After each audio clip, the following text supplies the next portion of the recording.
Rolly Romero versus Isaac Pitbull Cruz.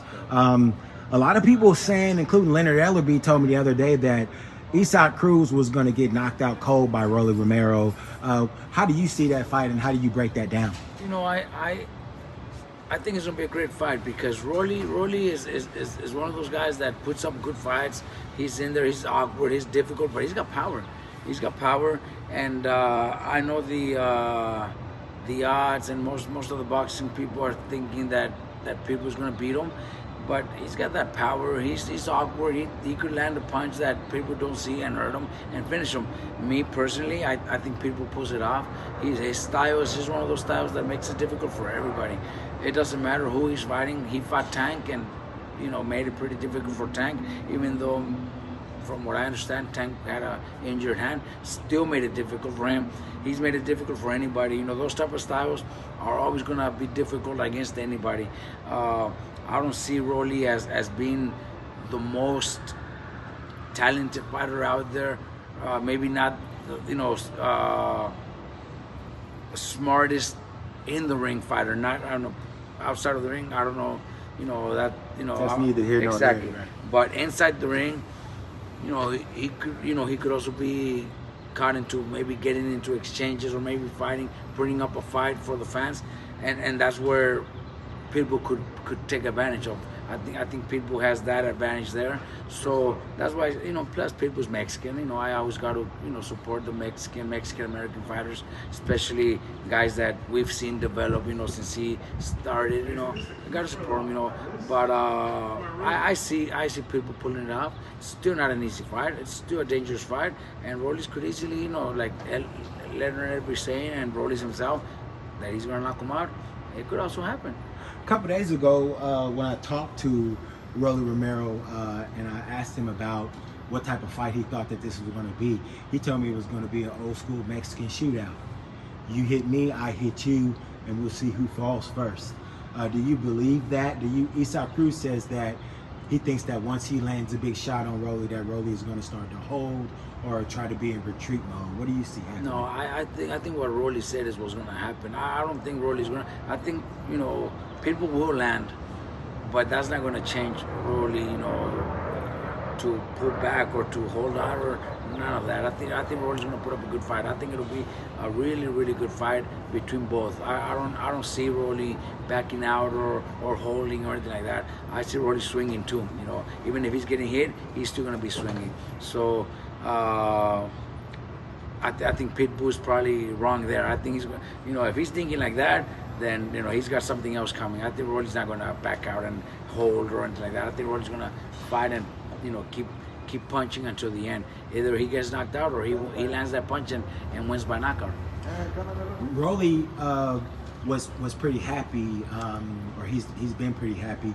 He let me know that he's back with Ismael Silas, who he started his boxing journey with, just kind of getting back to the basics of what he did well, or what he felt like he did well. Do you think that helps him going into a big fight like this? Good for him, because I have nothing but respect for Salas as a trainer. I've told him many times I've actually enjoyed talking to him, having good conversation for him, because his knowledge is special. I pick up a lot of stuff from him. Even we've been on opposite corners a few times. I have nothing but respect for him. He's a great trainer. He's one of the best out there. So it's good. I didn't even know this about Rolly. That's good for him. Salas is a very smart man. He knows how to prepare a fighter. He knows how to put up a good game plan, and he also knows how to do good. He does a really good job during the fight in the corner. So I think that was a good choice that was a good decision for Rolly. Main event, March 30th. Yeah, it's coming up. Tszyu versus the Towering Inferno, Sebastian Fundora. Sebastian Fundora coming back off of that knockout that he suffered last year, April 8th, at the Dignity Health Sports Park via Brian Mendoza. What do you think about that matchup, and how do you think it's going to play out? You know what? I like that fight better than the Thurman fight. I like Fundora versus Tszyu better. I think why? Things happen for a reason. Thurman hasn't fought in a while. Thurman's been off. You know, even though Fundora got knocked out in his last fight, but he's an active fighter. He's a hungry fighter. He got caught and he got knocked out. It's part of boxing. It could happen to anybody. It happened to Mike Tyson. It's happened to everybody. You could easily get knocked out by one punch. But Fundora's a very dedicated fighter. He's an awkward, difficult style that's gonna give trouble to anybody. That's why I like that fight better than the fight against Thurman with Tszyu. I'm more excited about that one. I know we're here Friday and Saturday is the fight. We're actually driving home because I have a fight Saturday in Long Beach, California.